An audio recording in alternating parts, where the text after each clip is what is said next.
Welcome, everyone, to the Selling Intelligence Podcast, where revenue leaders learn how to navigate the AI era with clarity and confidence. I'm Mark Pisciuzzi, your co-host. And I'm KK Anderson. Join us each week as we break down the strategies, decisions, and execution moves that are driving growth in today's market. Welcome to Selling the Cloud. Our guest today is Doug Landis. We're very fortunate to have Doug, who's the co-founder of StoryPath.ai, host of the Sales Stories podcast. He's a storyteller, and he's just successfully built early-stage companies time and time again.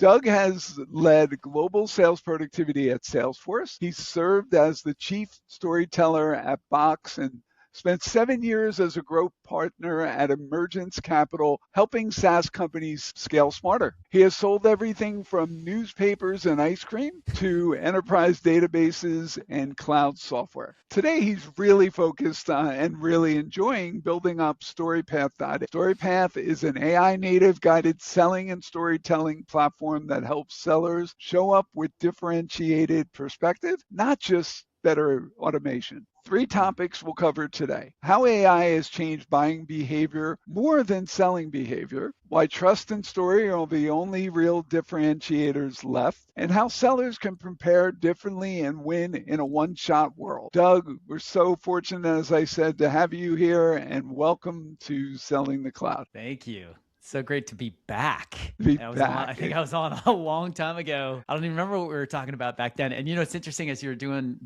going through the intro, I was like, well, given the fact that it feels like everything's shifting to be AI native, AI first, everything's all AI. Does the podcast shift to like selling AI instead of selling the cloud? By the way, not yet. Just for a little side note, I was on a webinar with about 250 operational leaders, sales and RevOps leaders. And I asked the question, I'm like, what percentage on average of your entire go-to-market tech stack is still pure SaaS versus AI? And the answer was at least 85% of their stack was still pure SaaS. So while we say everything is moving AI, and it's moving fast, really fast, there's still so much that's already like fully baked in. And so now everyone's been trying to figure out like, well, how do we actually make it additive instead of completely rip and replace? But anyway, so the pod, Selling the Cloud, is still relevant for a while. Yes and no. We're actually working on exactly that now, Doug. So you're hitting us right at the sit in this space all the time. I'm like, No, know what you do? You actually put out these ideas without even saying it, because I actually came up with this idea last night and shared it with KK. So I was waiting. That's amazing. We'll talk more about that, Doug. And so maybe you influenced me without even knowing it, but there are things that are changing. There are things that we want to make sure our audience is changing with it. And it's just really, it's incredible to have you here. And you keep getting smarter than even the last time we had you here. So we love it. So a couple times you've said something that really stuck with us through your writing, through your podcast. It's all blur to me because I've listened to all of it over time now. But that AI has enhanced the buyer's world more than the sellers. What do most sales teams misunderstand about what's happening right now? How can they change their approaches and their processes to be able to really make sure that we are clicking and fitting with the new buyer's world that is out there? Such a great conversation to have. I love this. When AI first hit the scene, I think everybody asked like, okay, what does this mean to me? What is this? How can I use this? And I think what the reality is for buyers and sellers, AI has dramatically changed how they engage with each other. The relationship between buyers and sellers is changing pretty dramatically. If you think about it, for buyers, AI has actually become a real superpower for them. They can aggregate data, they can run analysis, they can do things so much faster than ever before. They're just leveling up overnight. And so I'll share some statistics with you I think that are really, really important to understand what's changing and shifting in this relationship. If you think about this, LLM traffic is projected to overtake traditional search by the end of 2026. So what that means is more than 50% of your buyers are going straight to a chatbot to begin their buying journey. So think about that. And why is that? And the reality is as agents have gotten better, what's really interesting is what they can do in minutes or hours is what it used to take buyers weeks and months. So the buying process used to be months long, and now they can actually go through it in hours. Because what an agent is doing is an agent will actually look at, they will form preferences, and they're going to do it in a way that like humans do. But what's crazy is the amount of information they can analyze is stuff that buyers would normally think about over time. Things like, I don't know, think about the data points of like user reviews, right? Or community sentiment, or technical documentation, or support quality, or integration, pricing, all of that.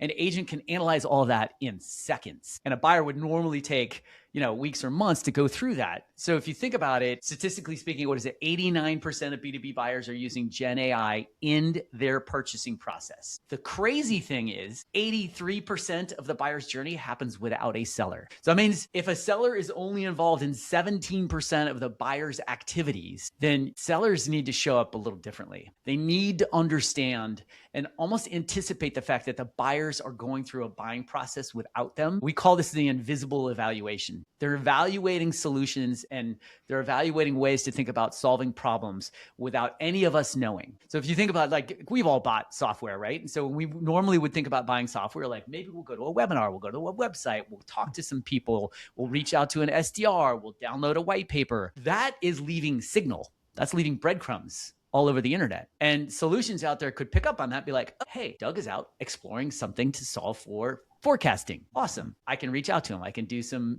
outbound. Now, all that's happening in a chatbot and there are no more breadcrumbs. And so like, how do sellers know, how do marketers know, how do brands know that their buyers are actually out there in market? It's really, really difficult. The problem is sellers show up, and I fundamentally think this is going to change the entire sales process. When you think about sales process, what do we think about? The traditional sales process. We're going to take a buyer through like, all these stages: discovery, demo, negotiation, more discovery, multi-threading, all of that. Buyers are like, no, I have 2 questions. I've whittled this down to 3 vendors. And when sellers try and go backwards, it's like, as a buyer, I'm losing my mind. Doug, you would. And I'll tell you, I'd love to share a couple thoughts on that maybe can even maybe escalate us even a little more in some of this analysis. So I have been personally on a journey for about 7 years where I have been telling all my clients, anyone who reads anything I put out, that it's a different process. It was a different process 7 years ago, even. At least that's when I figured out. Probably was 5 years before that. But with all the tools that were out there, buyers wanted to buy differently. And I was amazed that some of the best sales reps that I've ever worked with were not responding to that. No matter, some of them were, and I've been able to turn teams of sales reps into really, understanding the buyer journey and understanding that the seller journey means nothing in all this. And I'm so proud of what I've done with some clients, but I've seen some clients just not want to go there. They just won't. That was 7 years ago. Now you compound all this with AI and what you just described so articulately. There is it's a whole new game. Like, we almost have to get these sales leaders like bats that they can run around, started hitting their sales reps a little bit on the head and saying like, you have to believe now. It's so different. It's not even, there's no resemblance. So it's incredible, but I love how you set that up, and I'd love to go deeper into what do we do with that, and how do we get the most stubborn sales reps to understand that we're in a new paradigm. Well, and Doug, before you answer that, let me just add Great question. Okay. Yeah, let me add on to that. So the buyer motion has changed, but we still have to take them through the process of what I call running the bases, like in baseball, right? And you still have to go through this whole idea of what we call the 2-sale process, which is like, the first sale is getting that buyer to articulate why they need to change. What is the problem they need to fix? And the second sale is why you and why now. And so when they're coming to you, and this I know is where something like StoryPath is so incredibly powerful. We've seen it firsthand with our clients. But if you're getting to that first conversation and that buyer is like, dude, I already know this. I don't want to hear this. right? Like what's your advice to the sales leaders out there who are working on this with their sales team? They still have to close that first sale. They still have to like make that psychological invisible sale happen. Talk me through like, what does all this mean? Well, look, I mean, why change? Why now? Why us? Or why change? Why us? Why now? The whatever flow you use is still relevant. 100% relevant. The difference is sellers need to show up anticipating the fact that buyers have already been thinking about this. And so instead of going through the traditional discovery questions, which is, kind of a Spanish Inquisition of stupid questions, it's like, I need to let's just call a timeout. My hunch is you've already analyzed, you already deeply understand the problem you're trying to solve. You've already analyzed all the different options out there. You've done all the analysis if you're a modern buyer, like most of the buyers that I'm speaking to. So the first question is like, since you've already done that, you probably have a pretty good idea why changing right now, or why changing from what you're currently doing might make sense. I have a hypothesis about it. I'd love to share that with you, but I'm curious as if you've actually gotten to that point already. So the upfront contract. Interesting, right? It's like, right. It's all how you set it up. It's like, if I anticipate the fact that they've already done this and they've got a pretty good understanding as to why change might make sense, awesome. Let's have that discussion. I've got a perspective about it because I talk to other people just like you all the time, and I'd be happy to share that. But I also want to know if you've already done the analysis and you're already there, because most of the buyers I talk to already have, right? Mm-hmm. So it's almost like kind of making an assumption. I'm not going to tell them that they've already done this, but I'm going to it's a little bit of an assumption that's like, if this is a big enough problem, hair on fire problem that we continue to see, then my hunch is you've already done some more. Talk us through, I've heard you say this multiple times now, what you call the crisis of sameness. Yeah. Well, so unfortunately, the crisis of, so on the seller side, we all thought like AI is going to make us so much more productive. We're going to become superhuman sellers, right? And the reality is sellers are all using the same, custom GPT that they built. They're all using ChatGPT or GEMS. They're all using kind of their own internal data, and they're showing up with the same messaging, the same pitch, the same everything, because they haven't stopped and said, wait a minute, if my buyer is 80% of the way through the buying process, if they already have a pretty good idea of why changing might make sense and why it might make sense now versus waiting, and what are kind of my best options, and if I take them through a standard pitch or use the same email kind of framing that everybody else is using, then I sound like just like everybody else. There's no differentiation. And I think that's one of the challenges. I literally was talking to an investor right before this call, and I was sharing this with him because this is kind of a part of our core thesis as an organization is we got to get sellers away from sounding just like everybody else. And he was like, I literally have gotten 11 of the same emails in the last 24 hours.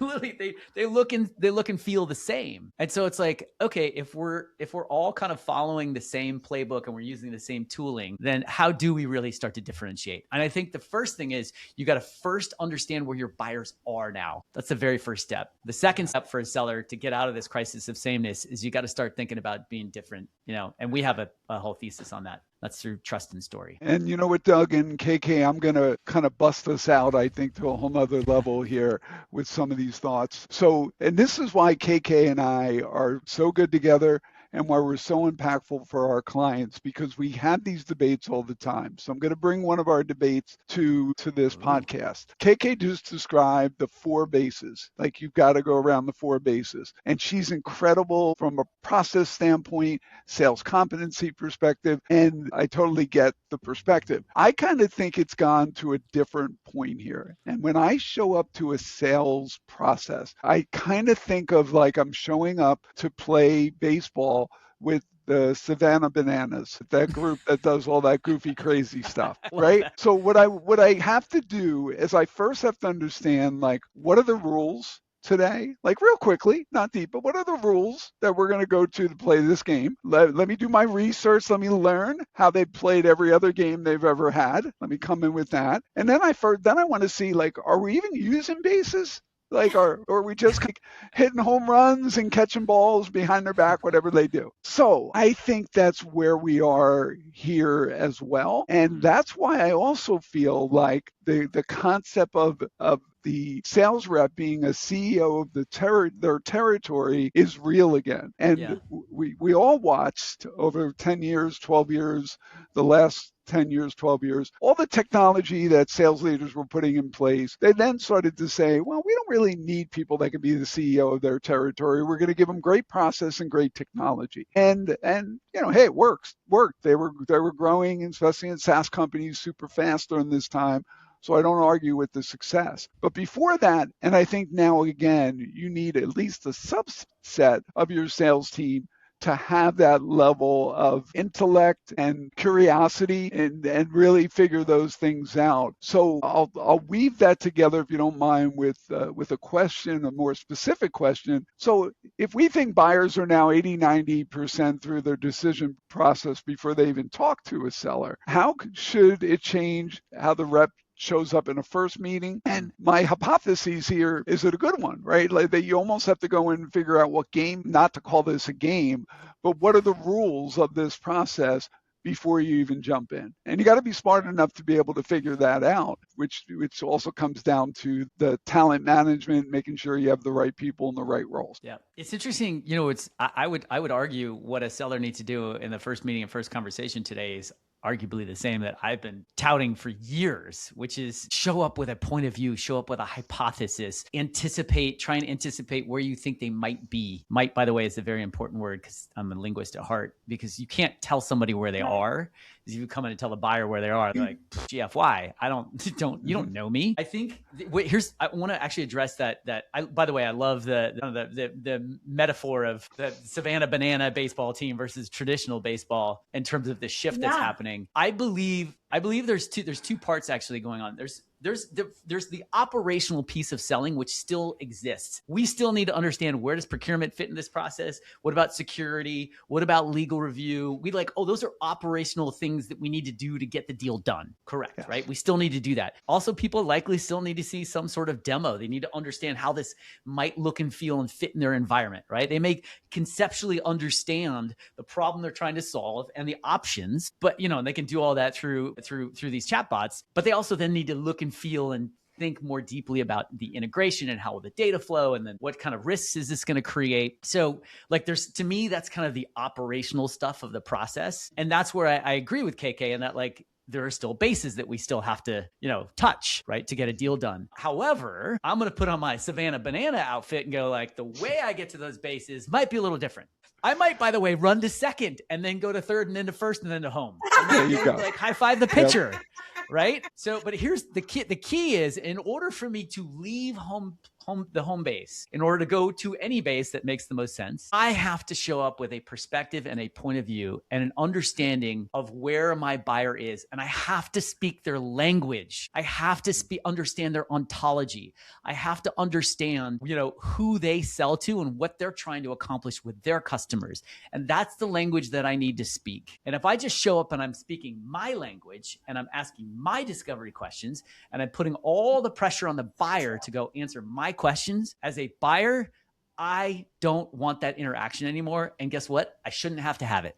I shouldn't have to have it. That, 100%. Right. So I'm going to go into the conversation and I'm going to say, let's just say, Mark, I'm trying to sell to you. I'd say, Mark, I have a hunch. My hunch is you're so sophisticated that you've already done an insane amount of analysis about the problems that you're currently trying to solve. Just a hunch. And that you've already kind of whittled this down, your selection down to maybe 1, 2, 3 different potential partners to work with. My hunch is you also have very specific questions that you haven't really wrapped your arms around yet. And the reality is those questions, that's kind of where I want to spend our time. And right after I gave you a big giant hug and said, wow, you get me, Doug, I would then be like, yes. And Doug, here's what I need. I need to get X, Y, and Z done. And if we get those things done in a positive way, you got my business. And we're going to do it really fast because you get me already, Doug. Love that. Yeah. And And so this is the new reality, right? And I think the challenge is both at a leadership level is we got to quit forcing reps to follow this process. And we also at a leadership level, we need to coach our reps to be able to show up with a really, really strong point of view and an understanding of how to speak our buyer's language and understand their ontology. The challenge is if I'm a rep and I have a territory and I'm the CEO of my territory, but my territory has like 50 different verticals, different kind of companies in different industries, I got a context switch. And that's really hard. Instantly, I've got a series of meetings. I've got calls back to back because my BDR is crushing it and setting up meetings, which we know is really hard. But now I'm going from talking to somebody in oil and gas to manufacturing to retail. All right. I'm like, how do I do that? And so what's easier for me is to let me just go through my playbook, ask my questions, do some validation, talk a little bit about us. Unfortunately, it happens way too early. And then the buyer's like, all right, well, you sound just like everybody else. Cool. Yep. So true. It's hard. You are articulating this so well. Really, it's incredible. The value hypothesis is critical. And, I don't want to go too far into StoryPath, but the very first time I logged into StoryPath, the first question it asked me was, what is your value hypothesis? Who are you? What persona are you selling to?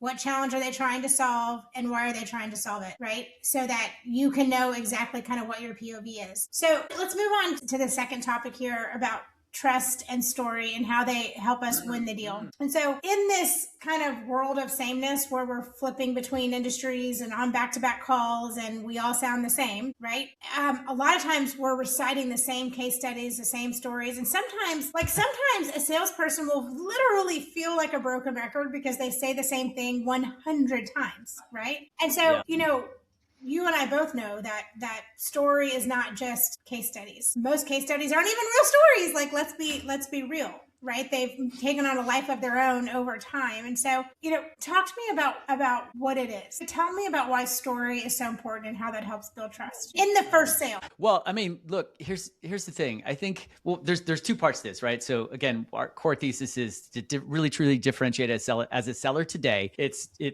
It's all about trust and story. Trust is understanding your buyer in a really, really deep way. I was about to use intimate, but that's weird. But like truly understanding your buyer, putting yourself in their shoes, having the assumption that Mark's already 80% through the process. He's done the analysis. I understand your language and ontology. That's all going to build trust, right? And I can take that from the company level all the way down to the individual level. And we'll talk a little bit more about that. When I'm sharing back, when I'm communicating back with Mark as my buyer, I want to communicate back in a way that is easy for him to understand, a way that demonstrates some level of empathy, connection, right? And easy for him to internalize and turn around and go share with others. Because Mark is one of 17 people. If the deal is over $250,000, thanks to my friend Jen Allen, she just posted a whole bunch of stats. If a deal is over $250,000, there's like 17 buyers now involved in the process or on the buying team. It's crazy. Yep. So guess what? Mark has to go talk to 16 other people and try and build alignment. Like, is this a problem that is worth solving? Can we get everybody on the same page? If I just go, here's all the facts and stats about our product, here's what we do, here's how we do it, here's our case studies. Mark has to internalize all that and be like, all right, I'm going to do the best I can to try and share this. Right. However, what if you were to flip this? What if you were to reframe the way in which you orient the conversation and share a level of here's what I think I understand and weave that into a narrative, into a story that is very short, very crisp, and easy to digest for Mark, then guess what? I'm earning the next conversation. I'm earning a deeper relationship. I'm building that connection with empathy because story is how we naturally communicate. We can use facts and stats and data to back up the story, but when we just lead with all these statements, it's really difficult for us as listeners, as human beings, to remember that. I mean, just think about school, multiple choice questions. At the end of a test, if you were to ask me like, do you remember that question? I'd be like, nope. Blacked out. Yeah. Right? So then the essays, I remember. I love what you're saying, Doug, and I couldn't agree more. And where my head is going are things like you're telling like a day in the life story or a future state story, or here's where you are now. Totally. So tell me a little bit more about there's a bunch of different story types that you can actually tell. Yeah. Current state to future state. Look, at the end of the day, a story is really about from to. You're trying to help somebody imagine going on a journey from somewhere to somewhere else, right? It's either I'm taking you from first base to second base or from first to third. I don't know. Right. Right. So and so you can tell that from the experience of another customer that was similar and the journey that they went on. You can tell that from the standpoint of like, hey, by the way, it could just also be like hey, Mark, we're just starting to get to know each other and starting to unpack like the connective tissue of this problem that we think might actually be bigger. So let's talk about the next conversation and talk about the story about the flow of our ongoing conversations, because I know there are 16 other people involved in this and how that might look and feel. There are a number of different stories that we can tell. Oftentimes, telling a customer story is a really great way to demonstrate some level of credibility. The problem is, sorry, marketers, I love you. Stop following the old school frameworks. Mm-hmm. Problem, solution, ROI. No characters. Companies aren't characters. I don't know how to go tell that story. So what do? I say, well, oh yeah, Mark, this reminds me of a conversation I was having with Cisco. They're like, okay, how's that even relevant? They're not even like it's like apples and tree bark. It doesn't even connect. It's like, oh, okay. And then I'm trying to draw some connective tissue because that's the only story I remember. And again, take that territory where I've got 100 different industries. How do I remember stories for every single industry? And so so there's a bunch of different stories you can tell, right? So how about tell your own personal story, right? Your own personal aha story, because you understand. If I understand Mark's world really well, I'd be like, you know what? Here was my experience. I understand your problem that you're experiencing because I've actually had something similar. So maybe it's a personal story. Maybe it's maybe there's a why. So many stories live in the why, not the what or the how, right? So like, why did we decide to go? So for example, why as an organization did we decide to tackle this particular problem? Why have we made it our mission to help people solve for this particular problem? Why did I decide to come work for this company? I decided to come work for this company. I decided to start StoryPath because I fundamentally want to change the world of enterprise sales, period. Right? So like, what? I know Mark loves enterprise sales. He and I are aligned because this is what we both want to do. So like, I just told my own personal why story, or I could tell my personal why story. And it's like, all of a sudden now we're building connection, right? So there's just a lot of different stories that we can tell in every conversation. I think there's a couple of things. One, we're not thoughtful enough to just take a minute, be like, what stories do I actually want to tell in this upcoming conversation? Just take a minute. Just think about that. How do I want to incorporate those stories in the conversation? Which ones should I be ready for? The problem is a lot of people just don't understand actually how to tell stories, and we haven't really helped them. Well, we are now as a company. I mean, at the end of the day, StoryPath is the story company. No, that's really, really great stuff, Doug. And I'm going to share a little bit about how I've learned to use stories into my selling process. And not only my selling process, running companies, working with private equity firms, communicating with people in all kinds of ways. And it really came down to about 15 years ago, I was involved with and brought in by friends of mine in a couple of films and TV series. I invested in a couple of them. For a little bit of a while, I was like, forget about enterprise software and selling, and I'm gonna be running around with Steven Spielberg soon. That didn't happen, but we did pretty well with these. And I'll give you an example. So somebody cool. I've done work with is a filmmaker by the name of Michael Corrente, and he's just one example of about a half a dozen that I got to work with. But he's a producer. That's what he focuses on. And in the entertainment industry, I learned I found in my career, there are no better storytellers, not even than the writers. Of course, they know how to tell stories, but the producers that are out there getting investments and everything else. Yeah. And man, oh man, Michael was one of them. He's done some amazing things. He's created some really just incredible films that, he made happen, and he does a lot of stuff with Netflix now and Hulu and incredible stuff. So my point in this is, for everyone in business, find your way of getting exposed to individuals like that. Now, we all can't typically just call up and get to know a producer. I just happen to have some friends in the industry that I grew up with and got in that track. But maybe it's about writers. It's about, different people who run businesses that you just look at and just learn that side of the equation, because it's as specific as you define it, in my opinion, and it's also as generic as just like, if you learn how to be a good storyteller, you're going to be successful in business and life. Like, I use these same skills with my two children. Right? And people like to hear stories. They love to hear stories. It's just incredible. Well, I got a caveat to that. I have a caveat to that. Everybody loves somebody who is a good storyteller. Everybody despises somebody who, not despise, that's pretty aggressive, but is not a big fan of the people who ramble. Yes.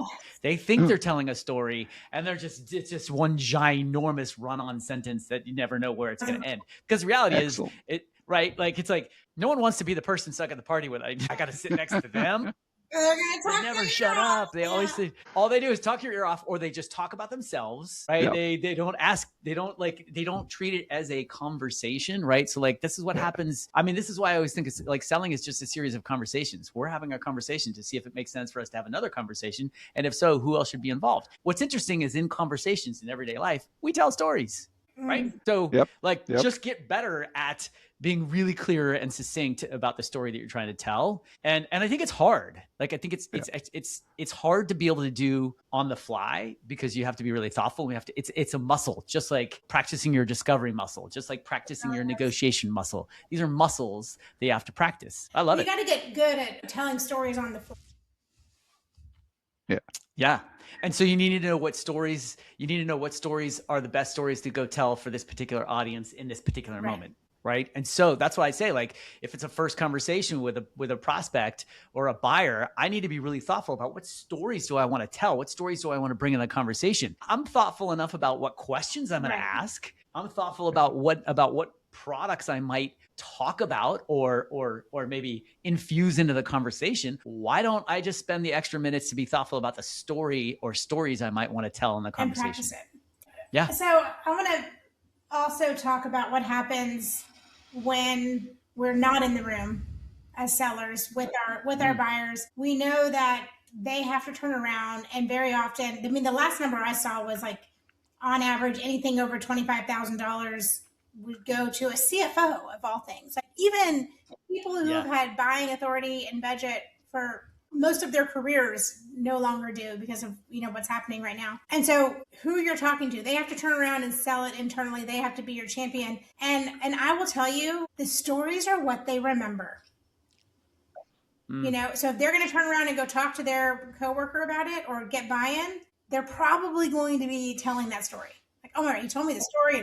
Like, they'll be able to recite it. Whereas, like you said, the multiple choice question, like, they're going to be like, I don't really remember what it does, but it's kind of cool.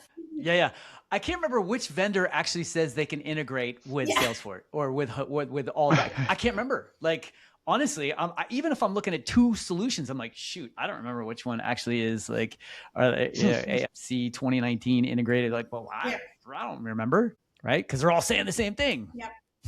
By the way, here's a little tagline you can share with everybody. Well, if everybody listening, people don't buy products. They buy the story attached to it, right? It's connected to an outcome. It's like, this is one of my favorites. We do a lot of work with Salesforce and MuleSoft. And it's like, do you know how many people are in the API integration world are working on Sundays because all of a sudden an integration went down on Friday. And if it's not up and working on a Monday, then guess what? They're not actually doing transactions. Oh no. So imagine if you buy a solution like MuleSoft, you never have to work a Sunday again. Now you can hang out with your kids. That's the story I'm telling in my head as I'm trying to solve for this integration problem that I have. Right. It's like, I want my Sundays back.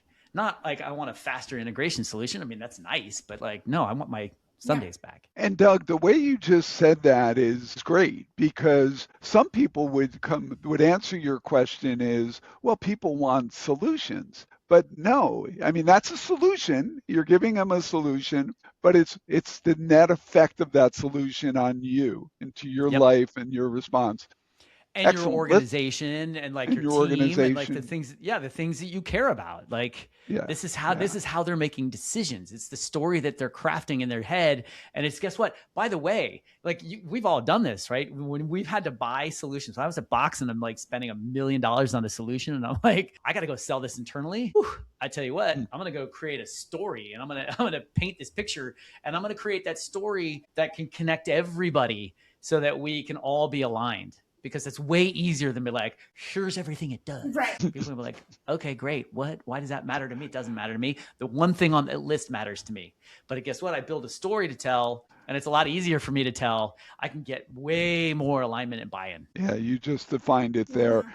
Okay, let us move to topic 3, outside in strategy and one-shot selling, the world we live in today. So most AI sales tools organize internal CRM data, right? You've worked in the Salesforce space for many years. I have as well. We look at some of the challenges there. We look at even bigger challenges in Dynamics and other products. And we all know that these CRM systems are they don't have a great deal of just accurate data and things to be able to lever as we go forward. So you built something outside in here. And if you built in that process, what's broken about an inside out preparation versus an outside in? I don't think there's anything broken. I think it's just short-sighted. Okay. Here, I'll give a little context to this. So, my co-founder, he was brought in to go do these ginormous product stories, build these product stories for Mark at Salesforce. Giant, we're going to change the way Marriott interacts with their customers in the next 20 years. Okay. How are we going to do that? How is Salesforce going to power that? We got to build a narrative from a product perspective. Well, what he did and what great sellers do is they're like, well, okay, what do I need to know and understand about Marriott's customers? What do I need to know and understand about how Marriott does business, how they think about themselves, how they brand themselves, how their competitors think about them? That's all external information that we need to synthesize to get a deep, deep understanding. What does the CEO think about strategically over the next 5 years, 10 years about the business? The reality is most people are using AI technology to build internal sales AI solutions based on Salesforce data, gong calls, or Zoom info, chorus information, calendars and emails, right? And notes. Cool. To me, that's all kind of lagging indicator data. It's important. I'm not saying it's not important. It is important, but it's only half the picture because that's usually a lot of stuff about information that's already happened, right? We've had these meetings, we've had these conversations. They said no, they said yes. These are the people that we know. That's cool. But then when I'm getting ready to go have a conversation with somebody, I need all that outside in perspective. I need to understand the nuances of an article or a webinar, a podcast that my buyer was on, and they said something specifically about what they're really thinking about. It's like if I just heard that the CIO of an organization said, we are literally on a spending freeze for the next 6 months until we integrate. Let's just take Salesforce as an example. They just bought Informatica, right? They are a customer of ours. We're working with them. And you know what? Do you know how often I get hold on, we can't actually talk to you right now because we're so deeply ingrained in this Informatica integration from a people, from a process, from a product perspective that we're a little distracted. Okay, cool. Guess what? I'm not going to bother any of the MuleSoft folks. I'm actually going to go work with Salesforce Core. If I didn't know that, I'd keep bugging them, and they're going to be like, dude, leave me alone. So the outside in perspective gives you information and insights that most of us miss. And partially because it used to take a tremendous amount of time to aggregate all that information, to contextualize it and synthesize it about, around the opportunity that you have. But now you can do it in 4 minutes. So, and it's interesting because you're getting on the phone with your buyers and everything in the CRM is basically about the company, about yourself, your company as a seller, who you're representing. Yeah. It's all very self-centered, obviously. And as you said, lagging. Yep. And you want to be able to see and use a tool like a StoryPath, which is incredible at doing this and kind of getting in that outside-in approach so that it actually helps you when you're in that customer conversation to approach it from their perspective. And I mean, if I had $1 for every time I've said this, I would be a billionaire. It's like when you're in a customer conversation, you want to be sitting on the same side of the table as them. You want to pretend like your email is kk@mulesoft.com or whoever it is that you're trying to sell to. Like you're not there to educate. You're there to, solve a problem, right? And so thinking about this kind of different paradigm. If I'm a seller and I'm spending so much time reading through the Salesforce history and all of a sudden getting really scared because I know there was a closed lost deal in 2024 with a different rep and I have no notes and they didn't log anything and I don't know anything and I'm about to call this person and I'm like, are you interested yet? Right? That's just what a salesperson is like, all of a sudden all of their self-limiting beliefs are creeping up and their confidence is shattered because they're seeing what's in CRM, right? What is your world like? how is that different when you use a tool that is outside looking in versus inside looking out? Tell me the story. So I think there's yeah. Well, I think there's a couple of different ways to think about it. Like when I'm thinking about an opportunity, I need, what is my strategy to win? Like org chart, who's who, like we know we got a multi-thread. We know there's all things. Like, what's my strategy to win? What are the thread lines? What are the through lines that I can pull on that are connected to us that actually can help us orient around our differentiation? So I need to think strategically. So I need a strategist. I need an analyst to help me analyze all this information and show me the things that matter the most. Show me the things that matter the most. And I need it quickly. Because if I'm jumping from meeting to meeting, I got to get booted rather quickly, right? Oftentimes it's like, it's 6 or 7 o'clock at night. And I look at my calendar tomorrow. I'm like, oh, I have a call at 8 a.m. I am so not ready for that, right? And so like, cool. What's most important for me to get out of this conversation? Well, I want them to say, great, this sounds interesting. I want to learn more. Like I want them to say like, I want to have another conversation. Great. Well, then how do I prepare for that? Think strategically about the plan for the account. I think analytically about where are the opportunities, where are the threads that I want to connect. And then I start to kind of craft my narrative for the conversation. All that information is external insights, external signaling that I want to tap into so that I can pull into the conversation and sound credible, sound like I understand what they're put myself on the other side of the table sitting next to them is ultimately what I'm trying to do. Right. And that's what outside in information really does. My perspective. Yep. And so instead of spending 80% of your time researching what's in CRM, what would you say? Do your 20% to know what's there, what the history is, and then 80% you swap it? Totally.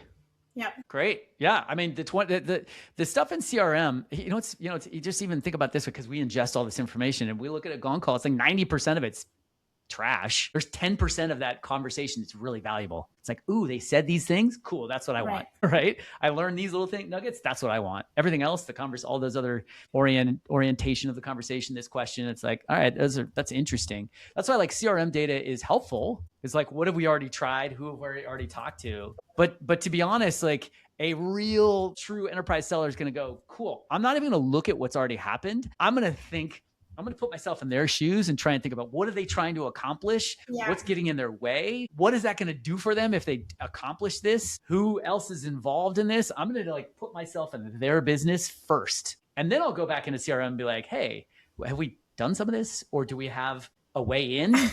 Right? Doug, I have met my soulmate in selling. I feel like I have met my soulmate in selling. I'm just so thrilled to know you.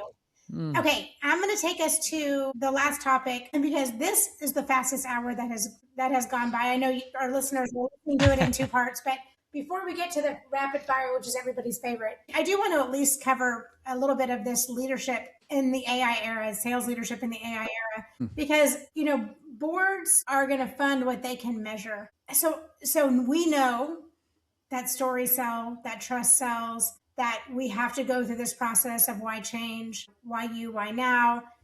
What are 2 or 3 ways or indicators, I guess, that leaders can do to go to their boards to say, hey, trust-driven selling, trust, we need to try this. Like what's the proof? What's the proof story? Yeah.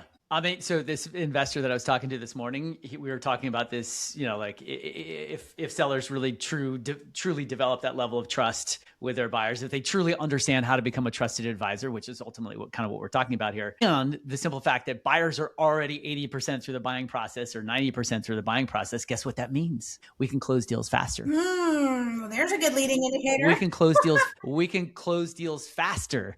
And he literally said it. He's like, our portfolio companies they're especially smaller deals, man, they're getting done in 24 hours. Like boom, not 2 weeks, 24 hours. I closed a deal a week ago in 24 hours. It's like, oh, that was easy. Great. Let's do more of those. Big deals, I think we can accelerate the conversion rates across whatever stages you have. Because again, if the buyer's already done this invisible evaluation and it didn't take them 9 weeks to do it, they did it in 2 days. So like, cool. We now can move a lot faster. So I think speed of closing, speed of conversion is important. I also think, to be honest, if you are truly showing up and speaking your buyer's language and understand their ontology, guess what? Deals are going to be bigger. Yeah. It doesn't come down to feature function. We're not like, I'm not just comparing 2 features and it just becomes a price war. It's like, no, we have a real strategic relationship here because I get you and I know what you're trying to do over the next 5 to 10 years. And we're in this together.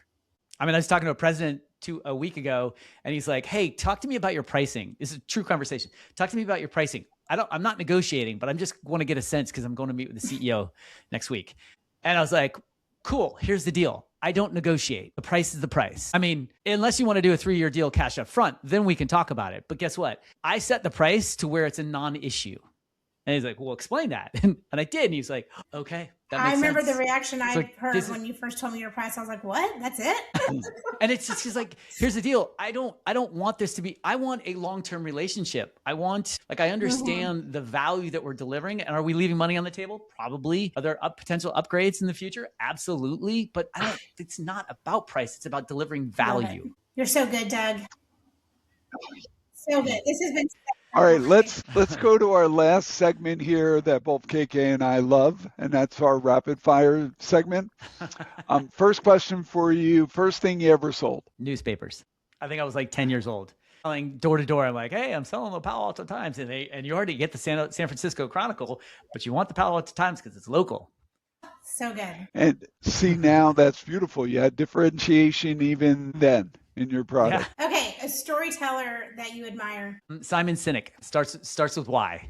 Like I just stories live in the why, right? Okay, one practice every sales leader should adopt this quarter. Start asking your sellers for the story of the deal. What's the story of the deal? Start practicing storytelling more frequently. Like create story time in your team meetings where somebody steps up and they tell a story. And then you go through the exercise of, was that really a story or was that just a sequence of events? Because the more you infuse story into your culture, the more it becomes easier to actually communicate and share stories with your customers. Boom.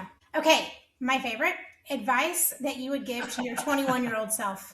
This is a doozy because on the one hand, I'm kind of like, just keep doing what you're doing. Life is great. On the other hand, it's like, you can work on the people pleasing a little earlier in life because that doesn't necessarily get you what you think it's going to get you. Interesting. Okay, last one. Your favorite non-business book? Michael Singer's The Surrender Experiment.